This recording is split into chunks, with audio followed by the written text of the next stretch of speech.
This is an open letter for Stephen Colbert.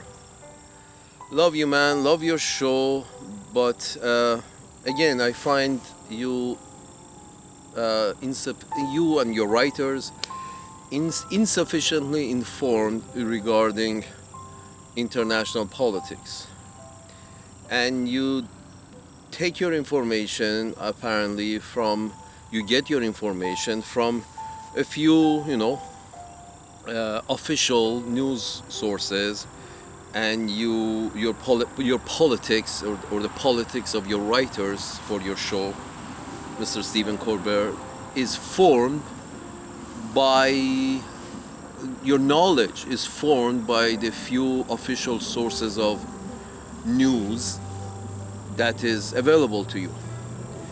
And apparently none of you guys are very well read in history,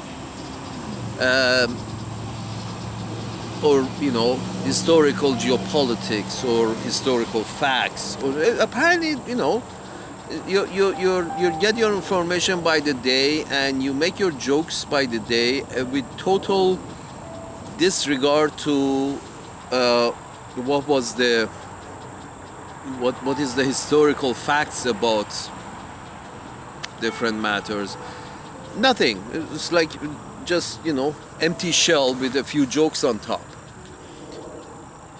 So I like to fill you in from the perspective of some cocksucker like me from the Middle East, so who has been observing and watching the shit show that has been happening on planet Earth. Here's the thing, folks, regarding Ukraine. I want you to compare Ukraine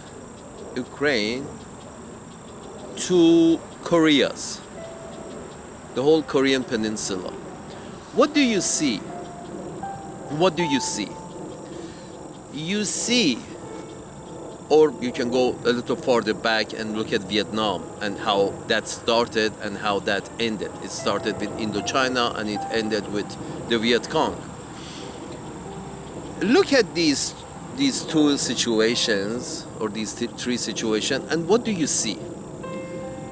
In general, you see an outside force from across the ocean, across the oceans, Atlantic Ocean and Pacific Ocean, coming in and picking a group from the locals, some cocksucker, some local cocksuckers, who like the foreigner with shiny shoes, who happen to like the foreigner with the foreigners with the shiny shoes, and picks them, befriends them, and says, "I'm with you. Here's some money. Here's some arms.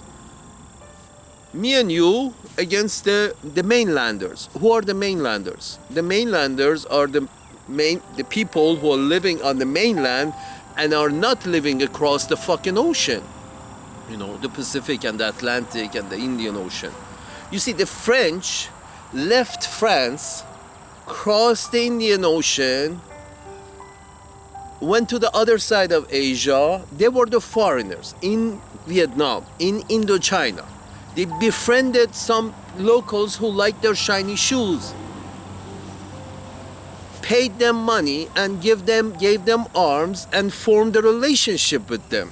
So-called relationship, partnership, alliance, whatever the fuck you want to call it.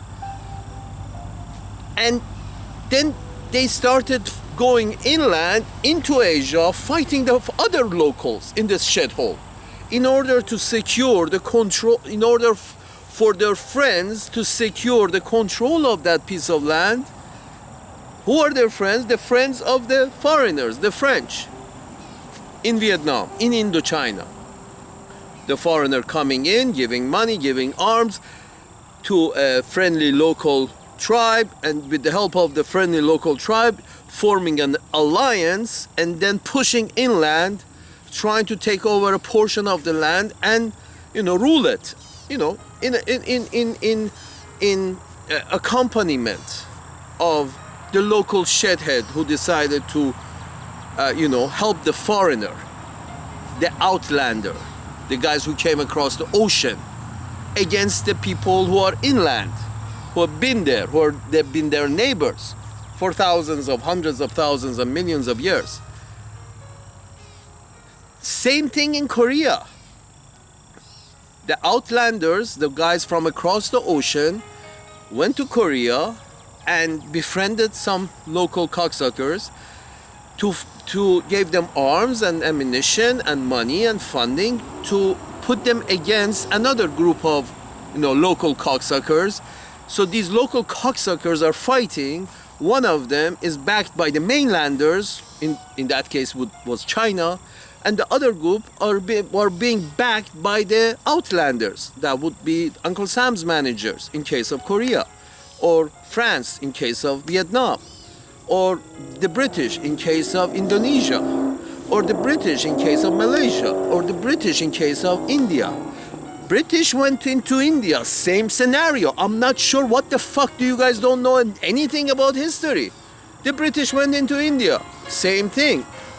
Befriend a group of local cocksuckers, fund them, arm them, and put them against other groups of local cocksuckers in order for the hopes of your group of cocksuckers would win against those other cocksuckers, so you can rule that area of land with the help of the local cocksuckers who are in your camp, are your allies, who are your cocksuckers, who like you better than their neighbors, their traditional neighbors. Saudi Arabia, the whole Arabian Peninsula. The British, befriended one tribe. In case of Saudi Arabia, the, Saudi tribe, against all other tribes in the Arabian Peninsula. They befriended one tribe, helped them, funded them, armed them to fight against other tribes, subjugate other Arab tribes in the Saudi Arabian Peninsula. So, for the past 100 years, the British have been ruling the Saudi Arabia by proxy through the Saudi family, Saudi royal family, whatever the fuck you want to call them. The British have been ruling, British/Americans have been ruling Saudi Arabia with the help of one of these local cocksucker tribes. In case of Saudi Arabia, it was the Saudi tribe. It's simple.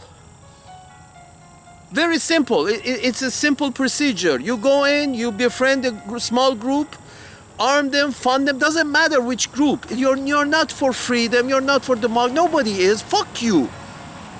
Nobody has. Those countries in the world that do not have nuclear weapons are neither free nor independent. They're all dependent on the countries that have nuclear weapons. Period. There are 5 official countries that officially have nuclear weapons, are in Security Council, have the veto power, and there are 3 additional, India, Pakistan, and Israel, who are, in addition, have nuclear weapons. They can be considered semi-independent. Independent. Period. Nobody else has freedom. Nobody else has independence. They're all dependent on bigger countries that have nuclear weapons. So nobody is fighting in Ukraine for their independence and for their freedom. Nobody's doing that. Fuck you. You're a child if you think it's that they're fighting for independence and freedom. No. They're one local group of cocksuckers who have been befriended by Uncle Sam's managers, are being funded and armed by Uncle Sam's managers, as we have seen so obviously recently, against another group of local cocksuckers who are being armed and funded by the mainlanders. Outlanders against the mainlanders. The mainlanders in the case of that side of Asia was China. The mainlanders in case of this side of Asia is the Russians.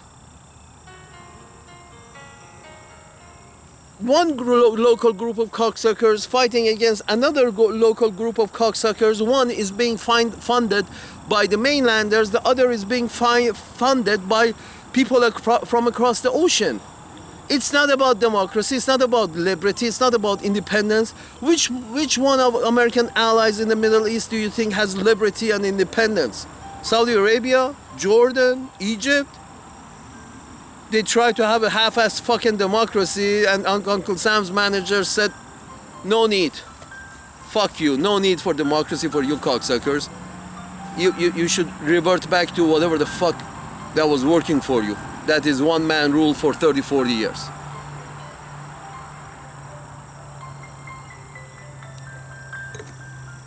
These childish views that you guys have, apparently none of you have read history, none of you have any knowledge of geopolitics.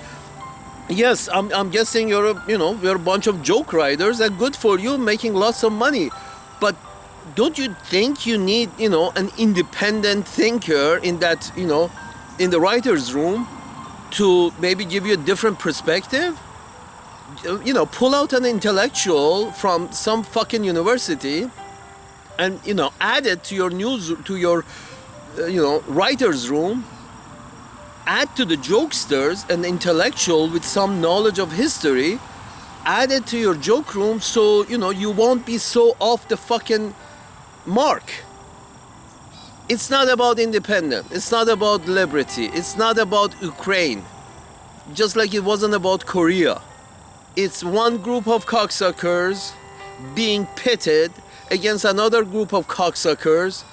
One is being backed by the locals, the mainlanders, the Russians, and in case of Korea, the Chinese, the mainlanders, and another group have, like the shiny shoes of the foreigners, the British and the French and the Uncle Sam's managers.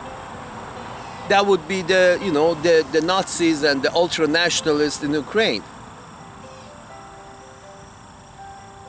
They like the foreigners. They don't much like the local mainlanders, the Russians. So, and it's very easy. This is what you guys don't understand. At the end, it's all about influence.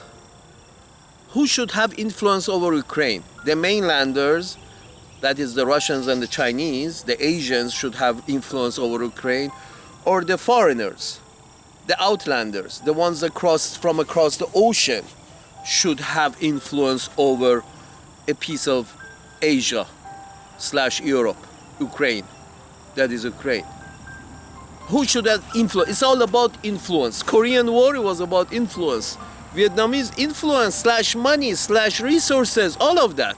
Ukraine apparently has a lot of it.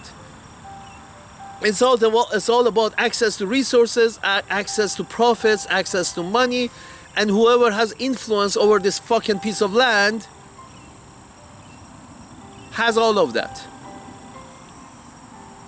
And I mean, frankly, Elon Musk should be, worshipped as a god, that he's trying to go to space so these fucking human beings stop fighting over resources on planet Earth and go find their fucking resources outside of the planet without killing anybody. Oh. It's not about good and evil, Mr. Stephen Colbert. It's not about good and evil. Putin is the mainlander. In this case, his name is Putin. In the previous scenario that, we were children, that was being played, it was communism was the bad guy. Now Putin is the bad guy. Then the socialist China is the bad guy. And Xi Jinping is the bad guy. And Xu Chun is the bad guy. And, Ho Chi Minh is the bad guy. And Chi Kun is the bad guy. It's not about that. These are mainlanders. They want independence. The outlanders don't want these motherfuckers to have any independence. They want to have influence over them in order to extract the resources for their profits. Wall Street has a horse in this race. You want to find out who's actually, anxious about Ukraine? You can look at Wall Street. There are many bankers and many financiers in Wall Street that are, worried about Ukraine, worried about their profits. They're not worried about their potential profits. They're worried about their potential profits that may not materialize. If the mainlanders, the Asians, and would, keep control of Ukraine, keep influence over Ukraine, then the dreams of more profits by Wall Street will not materialize. That's the problem. If we consider that, we should leave the mainlanders around and not try to seek influence over other people's land, if this should be the main, objective, the main goal, then you understand this is not about freedom or liberty or Ukraine for the Ukrainians. Dude, I'm a brown skin. I look at the Russian and Ukrainian and I couldn't distinguish them if my life depended on it. You're all pink skins to me. You're all European pink skins. Even Ukrainians and Russians, if you don't know their last name, if they don't know each other's last names, they cannot distinguish each other. Do you see how close they are? Genetically, I'm sure they're 99.99999% the same. There was a video on the internet that was a Russian tank or a Ukrainian tank blew up a Russian soldier, atomized the fucking guy. It wasn't clear whose tank it was, and it wasn't clear whose soldier it was, but it was such a close distance, and that the tank shot a bullet, a cannon, and the guy turned into particles. And it happened because they couldn't tell. They might have, blown up their own soldier, because you can't tell them apart. They have to write Z's on. They're using fucking the same equipment, the same, Soviet tanks and the same Soviet, personnel carriers and the same. They're using even the same fucking Soviet-made planes. Two people who are both pink skins on planet Earth using the same equipment from the same manufacturers, killing each other. Because the people from across the Atlantic Ocean and from across the British Channel, the fucking cocksucking British, want to have influence over this piece of land.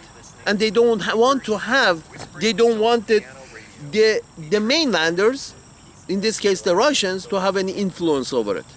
Just like the French didn't want to have the Chinese to have any influence over Vietnam. Do you understand? This is not a question of right or wrong. This is not a question of good and evil. This is the question of influence. You know how I know that? Korea. Look at Korea. Look at Korea. For decades after the Korean War, South Korea was a fucking corrupt military junta running the fucking South Korean business for decades. And nobody had any problem with that. None of the American managers had any problem with that. So if you keep going in and saying, we are the good guys, we are for freedom, and we are for democracy, but the government that eventually is running the place on your behalf turns up to be a military junta, then what have you done? What is the point of this war? You go in and you say we are here, funding and arming this specific local group. This is our ally on the ground. We are helping them because these are the good guys. And once they win, for decades, you're okay with them being a military junta with no freedom and liberty or independence, because they depend on you for military support to hold the ground that they have conquered, like South Korea. The South Koreans can only hold the grounds that they have conquered with the help of American managers, military. If American managers pull out, South Korea has no choice but to, form some kind of become back into one country, become Korea again. And this is what you guys don't get. It's like, oh, it's about freedom. If it was about freedom, Saudi Arabia would not be, would be a very free country, because it's literally directly owned by the British and leased by Uncle Sam. It's not free, never been free, never been independence. It owns its, owns its territorial integrity to, American military hardware and personnel.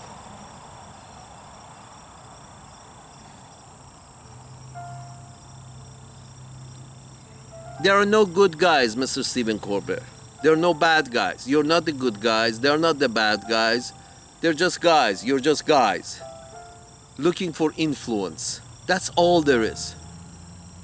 Putin is trying to have influence over that piece of land on behalf of the mainlanders in Asia. And this cocksucker actor is being funded from outlanders from across the ocean, because the people from across the ocean, Wall Street, wants to have some kind of influence over the profits, potential profits that can be made by the resources that are available in Ukraine. End of story. It's about money, influence, profits. And it doesn't matter which group of, locals, who's supporting whom. This is not about who's the bad guy, who's the good guy. This is not about Zelensky is the good guy, he's for freedom and liberty and bullshit. He's about Western influence, and the other side is about Eastern influence. Period. How hard is this to understand?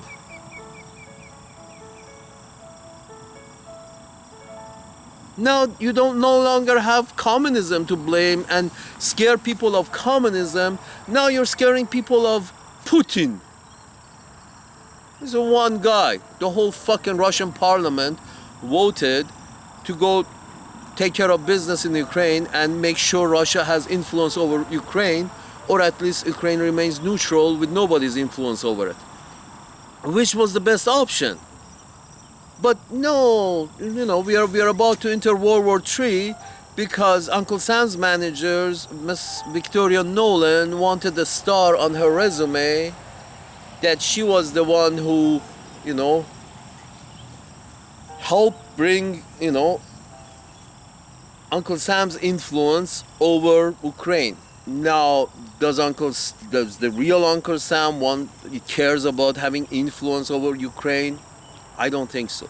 Do the people of the United States actually care about having influence over the land of Ukraine? I don't think so. You can ask all the imprisoned people and all the homeless people and all the people with student loans and all the people, minorities and all. You can ask, like, of the 350 million population of the United States, maybe 1 million really benefit one day, if Uncle Sam's managers have influence over Ukraine. Maybe a million, less than 1%. 0.001% of the population may benefit from Uncle Sam's influence over Ukraine, if that happens to be the final result. A very small percentage, but all this media and all this hoopla and all this, tooting horns and screaming, this is the bad guy and that is the bad guy and we are good and we are for liberty, and all this fucking nonsense because Wall Street wants to make a few more bucks. In Ukraine, of all the places, next to the fucking paranoid Russians. It's like if we cannot make a few bucks right next to the fucking paranoid Russians, that's not a good deal. We need to make a few bucks even right next to the fucking Russians. God save Elon Musk. Maybe going to space will stop these motherfuckers from destroying planet Earth for a few bucks more and selling it to you guys as freedom and liberty, and we are fighting for freedom and liberty. No, you're fighting for fucking Wall Street profits, resources, influence that will lead to profits. Simple. Mr. Stephen Colbert, please have a few intellectuals in your joke room who are not, you know, who are not very joke oriented, but more geopolitical oriented, with geopolitical knowledge, and not from the CIA. Come on, you know, because obviously they have, you know, they have their orders. You want to find neutral people to have in neutral people with geopolitical knowledge to have in your joke room, so your jokes would not be so empty, shallow, simple-minded. Love your show, man. Love your show, Mr. Colbert, but your international perspective needs to be worked on. You need intellectuals in your writer's room. Intellectuals with geopolitical knowledge. Unbiased intellectuals with geopolitical knowledge. The guy, I mean, somebody similar to, I would say, Gore Vidal. He passed now. He's dead now. But if you can find a young Gore Vidal and have him sit on your writer's room, that would be, you know, that would be great.